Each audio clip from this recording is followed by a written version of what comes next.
अवरस्य सत्वाच्च कारणम ही स्वस्माद् अवरस्य अर्वाकालीनस्य कार्यस्य सत्वम आत्मा अस्ति तदेव आश्रित्य भिन्न भिन्न रूपेण विक्रियमाणं कार्यं दृश्यते। तो कह रहे कारणम ही स्वस्माद् अवरस्य, अपने से जो बाद वाला, ये जो कारण है ये अपने से बाद वाला, अर्थात अर्वाकालीनस्य, जो उसके बाद होने वाला है। बाद होने वाला कौन है? कार्य। तो कार्यस्य सत्वम, सत्वम माने आत्मा अस्ति, ये जो कारण है ये ही बाद में होने वाले कार्य रूप जगत का एक तरह से आत्मा है, आश्रय है। तदेव आश्रित्य भिन्न भिन्न रूपेण विक्रियमाणम कार्यम दृश्यते, क्योंकि उस कारण का आश्रय लेकर के ही, उस मूल प्रकृति का आश्रय लेकर के ही भिन्न भिन्न रूपेण विक्रियमाणम कार्यम दृश्यते, भिन्न भिन्न रूपों में विकारों को प्राप्त होने वाला ये कार्य जगत देखा जाता है। यथा रुचकादीनि कार्याणि विक्रियमाणानि सुवर्णम कारणम आश्रित्य दृश्यन्ते, जैसे जो रुचक आदि कार्य हैं, रुचक मतलब कंगन, कड़ा, तो ये सब विक्रियमाणानि सुवर्णम कारणम आश्रित्य दृश्यन्ते, तो ये किसके आश्रय से दिखाई देते हैं? स्वर्ण रूपी कारण के आश्रय से। सोना है तो उसके कितने भी विकार बनाए जा सकते हैं, लेकिन मूल में सोना यदि नहीं है तो कोई भी विकार नहीं बनेगा। तद्वत् प्रकृत्याश्रयाणि पृथिव्यादीनि कार्य वस्तूनि सन्ति इति हेतुश्च कार्यस्य स्व उपादान कारणेन सह अनन्यत्वम अस्ति। तो कह रहे हैं वैसे ही प्रकृत्याश्रयाणि पृथिव्यादीनि, ये जो पृथ्वी आदि कार्य जगत दिखाई दे रहा है ये भी अपने मूल कारण प्रकृति के आश्रय से है। कार्य वस्तूनि सन्ति, पृथिव्यादीनि कार्य वस्तूनि सन्ति इति, पृथ्वी आदि जो कार्य जगत है ये उसी के आश्रय से है। इति हेतुश्च, तो इस हेतु से कार्यस्य स्व उपादान कारणेन सह अनन्यत्वम अस्ति, तो इस हेतु से कार्य का अपने उपादान कारण के साथ अनन्यत्व है, माने उससे अभेद रहता है, इसमें भेद नहीं होता है कार्य और कारण में। आगे कहा असद व्यपदेशान नेति चेत न धर्मांतरेण वाक्य शेषात। अब ये सिद्धांती कह रहे हैं कि यदि पूर्व पक्षी ये कहे कि असद व्यपदेशात नेति चेत, पहले आया था ना ये असत एव सौम्य इदम अग्रे आसीत, हे सौम्य इस सृष्टि के आदि में तो क्या था? असत ही था। तो असत था तो उसी को ही हम कारण मान करके ये कार्य भी असत ही होना चाहिए, ऐसा यदि माने तो असत व्यपदेशात नेति चेत, और असत का अर्थ वहां पर पूर्व पक्षी ने क्या माना था?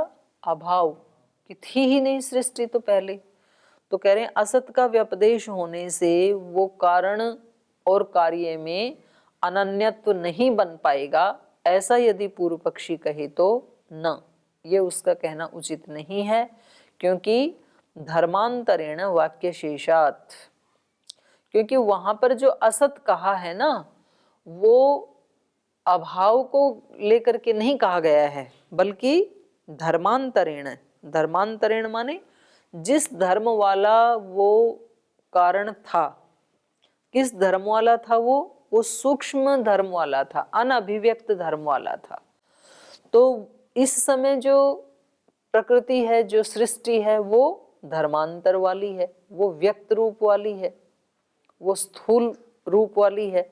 तो उसको लेकर के वहां पर कहा है धर्मांतरेण, माने धर्मांतर को लेकर के कहा है। वो जो असत कहा था वो सब चीजों के अभाव को कहने के लिए नहीं कहा है, वहां पर प्रतिषेध करने के लिए नहीं कहा है, बल्कि धर्मांतरेण रूपांतरण के लिए कहा है।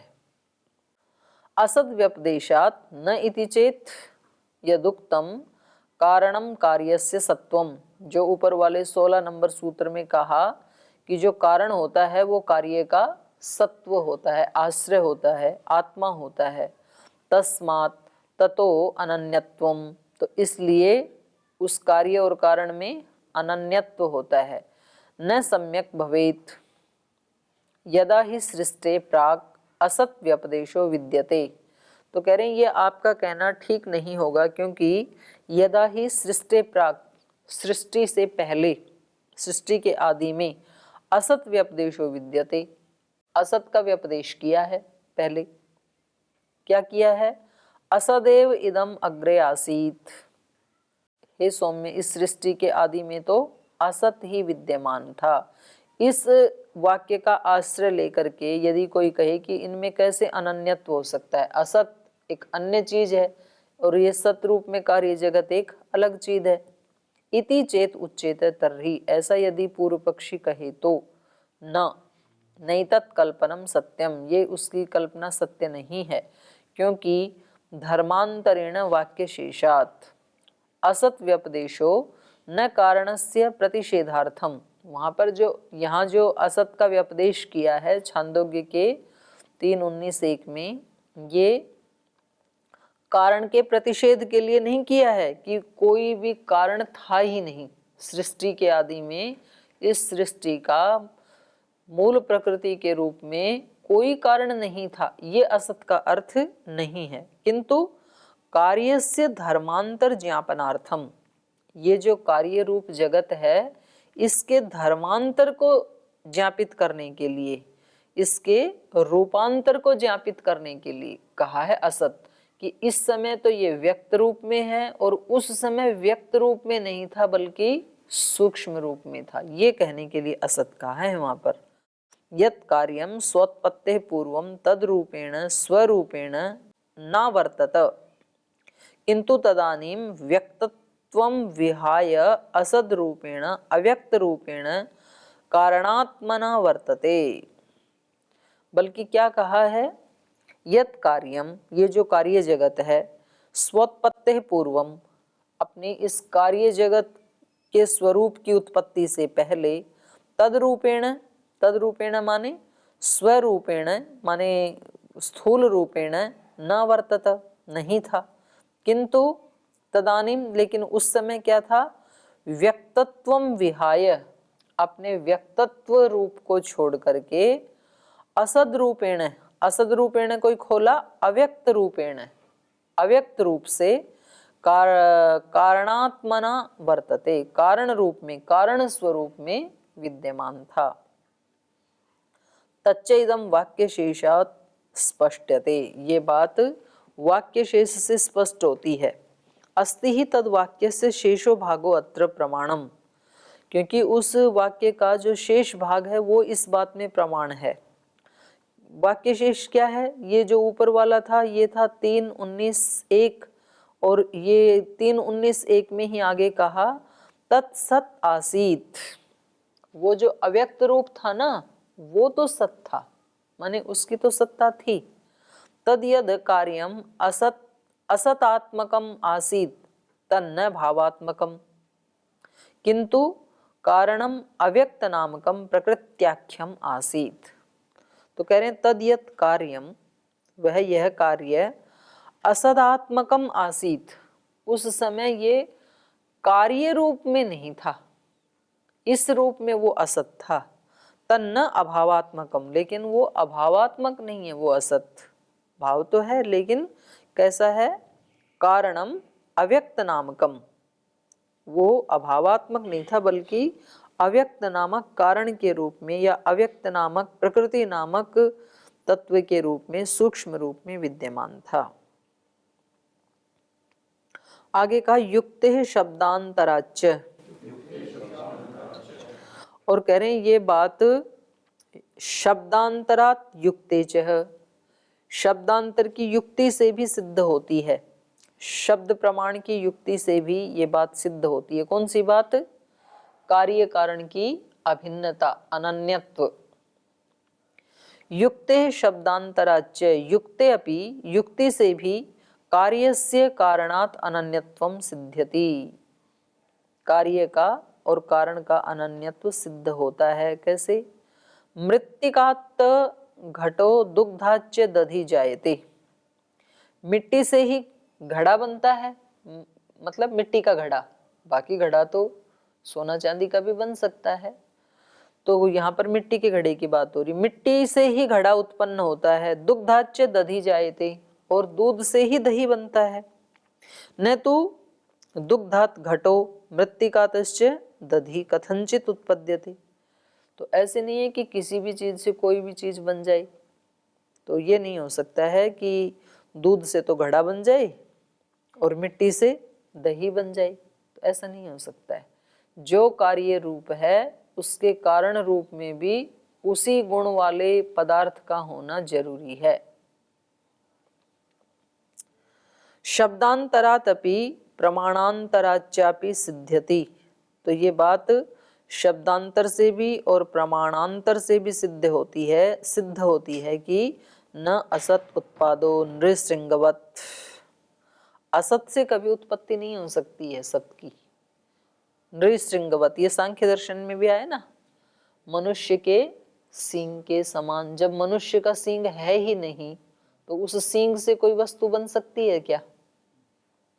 जैसे दूसरे जो प्राणी हैं, गाय है, भैंस है, बकरी है, हिरण है, तो उसके तो सींग हैं तो कोई वस्तु बन सकती है, उससे बना देते हैं। हिरण आदि के सींग से कुछ वस्तुएं बन जाती हैं। पर मनुष्य का सींग है ही नहीं, तो उससे कोई वस्तु देखी आपने बनी आज तक कि ये वस्तु मनुष्य के सींग से बनी है? ऐसी कोई वस्तु देखी आज तक? नहीं देखी। तो ऐसे ही कह रहे हैं कि कारणाभावात कार्याभाव, सॉरी यहाँ कार्याभाव नहीं, कार्य भाव ऐसे होगा। आ की मात्रा हटा लीजिए। कारण भावात, कारण के होने से ही कार्य भाव, कार्य का भाव होता है। तस्मात् कार्यम अनन्यत्वम भजते कारणात्। इसलिए जो कार्य होता है वो अपने कारण से अनन्य ही होता है, उसमें भेद नहीं होता है। आगे कहा पटवच्च, और कह रहे हैं वस्त्र के समान। तो ये चकार से ना फिर सारी चीजें ले लेंगे, केवल पट ही नहीं लेंगे। अत्र च प्रकारार्थे, सूत्र में जो च शब्द पढ़ा है वो पट के अतिरिक्त भी जितने भी प्रकार हो सकते हैं उन सब के लिए है। पटवत यथा ही पटः तंतुभ्यो न अन्यत्वम भजते, क्योंकि जैसे जो कपड़ा है वो तंतुओं से कभी भी अन्य नहीं होता है, भिन्न नहीं होता है। जैसे तंतु वैसा ही पट। और कह रहे हैं चकारात, जो सूत्र में चकार लिया है ये घट दध्यादि वच्च पूर्व उदाहृत प्रकारेण विज्ञेयम। तो ये सब पदार्थों के लिए आ गया। जितने भी पदार्थ हैं, चाहे वो घट है, दधी है, या और भी अन्य जितने भी पदार्थ हैं, वो सब उसी प्रकार के कारण से बन सकते हैं। तो जैसा कारण होगा वैसा ही कार्य भी होगा। तो ऐसे ही हमारे जीवनों में भी दिखाई देता है। जिस व्यक्ति के जिस प्रकार के विचार होंगे उस व्यक्ति के उसी प्रकार के कर्म भी होंगे, और जिस व्यक्ति के जैसे भाव होंगे वैसे ही उसके कर्मों में भी वो भाव दिखाई पड़ेंगे, और उसी प्रकार के वो कार्य होंगे। यदि किसी व्यक्ति के विचार भाव ये सात्विकता से युक्त हैं तो उस व्यक्ति के कर्म भी फिर सात्विकता से युक्त होते हैं, और जिनके विचार जिनके भाव ये रजोगुण तमोगुण से यदि युक्त हैं तो उनका जीवन भी और उनके सब कर्म भी कैसे होंगे? रजोगुण तमोगुण से युक्त होंगे, क्योंकि कार्य कारण का जो नियम है वो अकाट्य है, अनन्यत्व होता है कार्य कारण में। तो हमें पहले कारण को ठीक करना है, तो उसी को ही आगे समझा रहे हैं। यथाच प्राणादि, बोले जैसे हम शरीर में देखते हैं प्राण आदि के बारे में भी, तो उनमें भी ये कार्य कारण का अनन्यत्व दिखाई देता है। यथाच प्राणादि, यथा प्राणादि पंचकम प्राण अपान उदान व्यानः समानस्ते एते मुख्य प्राणा न भिद्यन्ते। माने कहने के लिए 5 हैं ये, लेकिन वैसे तो मुख्य प्राण तो एक ही है। यथाच प्राणादि पंचकम, प्राणादियों का ये जो पंचक है, और कहीं कहीं तो उपनिषदों में तो 10 भी कहा है, उसके 10 विभाग भी किए हैं, तो पंच तो हैं ही हैं। तो इसमें प्राण, अपान, उदान, समान, व्यान और समान, एते मुख्य प्राणा न भिद्यन्ते, तो मुख्य प्राण से भिन्न नहीं है ये, एक मुख्य प्राण के ही ये 5 भाग हैं। तो कारण क्या हो गया? मुख्य प्राण, और कार्य हो गए ये 5। किंतु तद भेदा एवं संति, उस मुख्य प्राण के भेद ही हैं ये। तो प्रश्नोपनिषदि उक्तम ही तान वरिष्ठ प्राण उवाच अहमेव पंचधा आत्मानं प्रविभज्य एतत् बाणम अवष्टभ्य विधारयामि, अवष्टभ्य विधारयामि।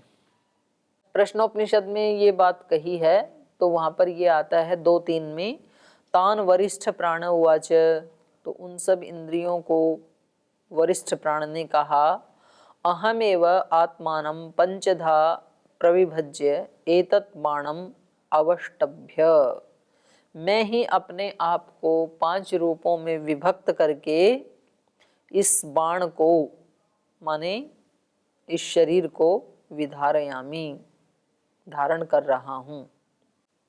तथैव इदं पृथिव्यादि जगत अपि प्रकृते उपादान कारण तो अनन्यत, अनन्यत, तो वैसे ही ये जो पृथ्वी आदि ये जगत है, इसमें उपादान कारण की अनन्यता है।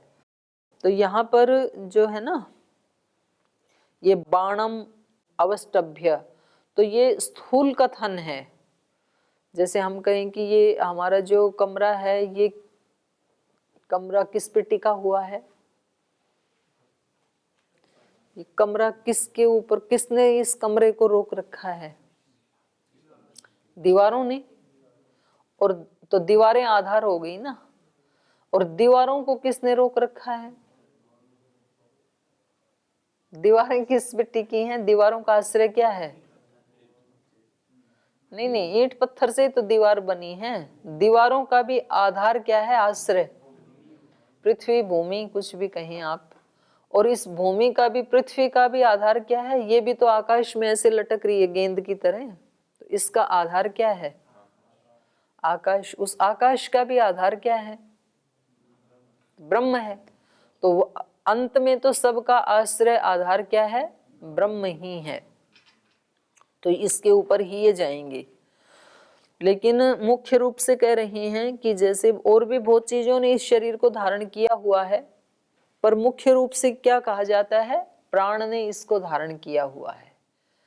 तो केवल प्राण ने ही धारण नहीं किया है, प्राण को भी किसने धारण किया है? आत्मा ने। आत्मा के साथ ही तो प्राण आता है ना। और उस आत्मा को भी किसने धारण किया है? परमात्मा ने। तो एक दृष्टि से इन सब को ब्रह्म ने ही धारण किया हुआ है। वो हमारे आधार का भी आधार है, आश्रय का भी आश्रय है। तो ऐसा वहां पर प्रसंग है ये प्रश्नोपनिषद में। तो कह रहे हैं उसी प्रकार से तथैव इदम पृथिव्यादि जगत अपि प्रकृति उपादान कारण तो अनन्यत इतर व्यपदेशात, सॉरी, इतर व्यपदेशाद हित कारणात, हित कारणात नहीं, हितकरणादि दोष प्रसक्ति ही, इतर व्यपदेशात हितकरणादि दोष प्रसक्ति है ना।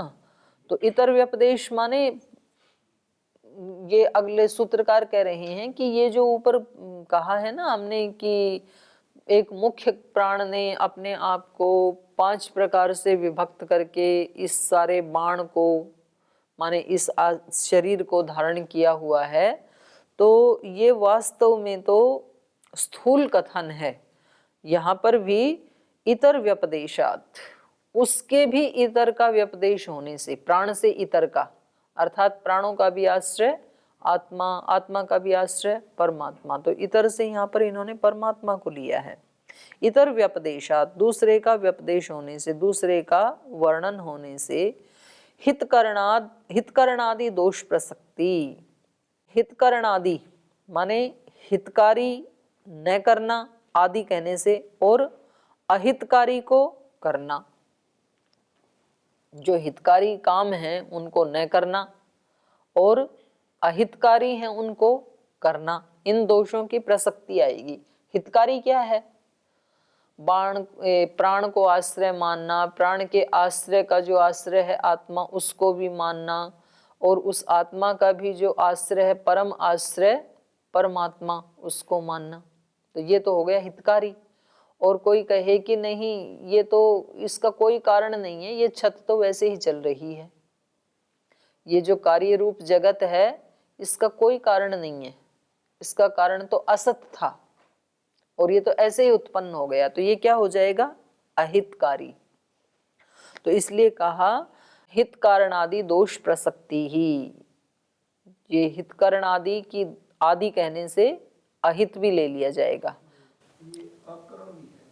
हैं? तो हितकारी है उसके न करने से, और आदि की आ गया तो जो अहितकारी है उसको करने से, तो ये दोष की प्रसक्ति होने लगेगी, है ना। अहितकरण आदि दोष प्रसक्ति। न प्राणेन न अपानेन मर्त्यो जीवति कश्चन। कह रहे हैं ऊपर तो जैसे ये वर्णन आया कि इस प्राण ने ही अपने आप को, प्राण कह रहा है कि मैंने अपने आप को 5 भागों में विभक्त करके और मैंने ही इस बाण को धारण किया हुआ है, मैंने ही इस छप्पर को उठा रखा है। जैसे बल्ली आदि लगा देते हैं ना, तो उसको उठा देते हैं, जैसे उसको यज्ञशाला को उसके जो वो हैं स्तंभ उन्होंने उठा रखा है। पर कह रहे हैं कि वास्तव में तो इस शरीर को, इस बाण को ना प्राण ने धारण कर रखा है, ना अपान ने, न मर्त्यो जीवति कश्चन है। प्राण अपान आदि की सहायता से कोई ये मरणशील अवतिष्ठ नहीं है। केवल प्राण अपान ने इस शरीर को, मरण धर्मा जो है शरीर, इसको धारण नहीं किया हुआ है, बल्कि इतरेण तु जीवंती, बल्कि ये शरीर किसी दूसरे के कारण ही जी रहे हैं, न केवल प्राणापान के कारण जी रहे हैं। किसके कारण जी रहे हैं? कौन है वो इतर? यस्मिन एतौ उपाश्रितौ, जिसमें ये प्राणापान भी आश्रित हैं, उसके कारण से जी रहे हैं। वास्तव में केवल प्राणापान तो ऊपर ऊपर के आश्रय हैं, उनका भी आश्रय क्या है? आत्मा है, और उनका भी आश्रय क्या है? परमात्मा है। तो उनके सब ये उपाश्रित हैं। तथा अनेन जीवेन आत्मना अनुप्रविश्य नाम रूपे व्याकरवाणी।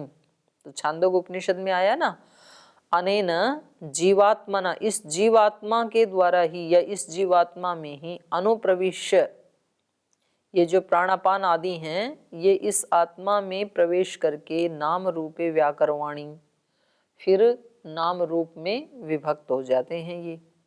इत्यत्र शरीरे अनुप्रविष्ट स इतरो जीवात् भिन्न परमात्मा वर्ण्यते। तो कह रहे हैं यहाँ पर शरीर में अनुप्रविष्ट होकर के स इतर, वो जो इतर कहा सूत्र में, वो इतर क्या है? जीवात् भिन्न परमात्मा वर्ण्यते, जीव से भिन्न परमात्मा का वर्णन है यहाँ पर। तस्मात् हितकरणादि दोष प्रसक्ति ही हितस्य अकरणम अहितस्य करणम च इति दोषः। तो बोले इससे क्या आ जाएगी? जो हितकारी है उसको तो करता नहीं है, और जो अहितकारी है उसको करता है, तो ये अपने आप में दोष है ना। दोषः प्रसज्जेत यतो हि अस्मिन् घोर संसारे जन्म मरणे स्तः, क्योंकि ये जो घोर संसार है इसमें जन्म भी है और मरण भी है, दोनों हैं। तयोश्च अंतराले विविधम दुख बाहुल्यम वर्तते, और इस जन्म और मरण इन दोनों के बीच में बहुत सारे दुख हैं। दुख बाहुल्यम वर्तते, बहुत बहुलता से दुख हैं। उक्तम ही विविध बाधना योगा दुखम एवं जन्मोत्पत्ति, ये न्याय दर्शन का सूत्र है ना। तो कहा विविध बाधना योगात, अनेक प्रकार की बाधाएं, अनेक प्रकार के दुखों का योग होने से, दुखम एवं जन्मोत्पत्ति, जन्म की उत्पत्ति ही अपने आप में क्या है? दुख है। तो इसलिए न्यायकार ने दूसरे ही सूत्र में बता दिया, अपवर्ग का उपाय क्या बताया? दुख जन्म प्रवृत्ति दोष मिथ्या ज्ञानानाम उत्तरोत्तर अपाये तदनंतरा अपायात अपवर्ग। तो 5 चीजें बताई, दुख जन्म प्रवृत्ति दोष मिथ्या ज्ञान। तो इनमें बताया कि इनमें आगे आगे वाले को हटाने से, तो सबसे आगे वाला क्या है? पांचवा मिथ्या ज्ञान। मिथ्या ज्ञान के हटने से दोष हटेंगे। दोष मतलब राग द्वेष मोह, और दोष के हटने से प्रवृत्ति हट जाएगी, क्योंकि हम क्लेश मूलक जो प्रवृत्ति हमारी है वही कर्माशय बनाती हैं, तो प्रवृत्ति बनेगी नहीं, हमारा कर्माशय नहीं बनेगा। कर्म करेंगे तो भी बिना दोष होंगे तो, और जब हमारा कर्माशय नहीं बनेगा प्रवृत्ति से तो फिर जन्म भी नहीं होगा। सती मूले तद विपाको, तद विपाको जाति आयुर्भोगा। और जब हमारा जन्म ही नहीं होगा तो दुख भी नहीं होगा, और दुख की अत्यंत मुक्ति ही मोक्ष है। तो वो ही कह रहे हैं ये, तो कह रहे हैं न्यायकार ने भी ये कहा, विविध बाधना योगा दुखम एवं जन्मोत्पत्ति। जन्म की उत्पत्ति होना माने जन्म लेना ही अपने आप में क्या है? अनेक अनेक दुखों को स्वीकार करना है। स एवं परमात्मा भी प्राण संचालन हेतु जीवात्मना अनुशक्तः शरीरे अनुप्रविष्ट समस्तम दुख गणम अपि प्राप्नुयात्। तो ये सूत्र जो है ये पूर्व पक्षी का है। तो वो कह रहे हैं कि इसी प्रकार से जन्म उत्पत्ति हुई, तो इसका मतलब क्या है कि जीवात्मा दुखों के साथ लिप्त हो गया, और क्योंकि जीवात्मा के साथ ही परमात्मा भी रहता है इस शरीर में। ईश्वर सर्वभूतानां हृदयेषु अर्जुन तिष्ठति, जीवात्मा में ही परमात्मा रहता है। तो जब जीवात्मा दुख से नहीं बचा तो परमात्मा दुख से कैसे बचेगा? क्योंकि वो जीवात्मा के अंदर रहता है, उससे भी सूक्ष्म है ना। जैसे कोई मछली यदि जल में रहती है तो वो जल से गीला हुए बिना कैसे रह सकती है? तो क्योंकि जीवात्माई शरीर के साथ इनका संयोग होना, जन्म लेना ही अपने आप में है दुखों से घिर जाना, अनेक प्रकार के दुखों से घिर जाना। तो जब जीवात्मा दुख से युक्त है तो जीवात्मा के अंदर परमात्मा है, तो उस दुख से वो भी तो प्रभावित होगा ना। तो ये पूर्व पक्षी का प्रश्न है कि फिर तो वो जो दूसरा है उसके लिए भी उसका जो हितकरण है, हितकरणस्य हितस्य अकरणम अहितस्य करणम इति दोषः। तो हितकरण तो क्या था कि आत्मा भी दुखों से मुक्त हो जाए, और अहितकरण क्या हो गया? परमात्मा भी दुख से युक्त हो रहा है यहाँ पर, तो ये दोष आएगा, ऐसा पूर्व पक्षी का कहना है। उक्तस्य पूर्व पक्षस्य उत्तरम। तो जो ये इन्होंने कहा, अब इसका इसमें उत्तर दिया जाएगा 22वें सूत्र में, लेकिन ये हम कल पढ़ेंगे। आज समय हो गया, आज यहीं विराम लेते हैं। ओम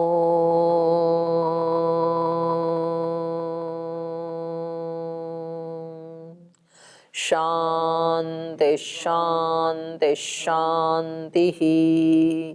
श्री गुरुभ्यो नमः।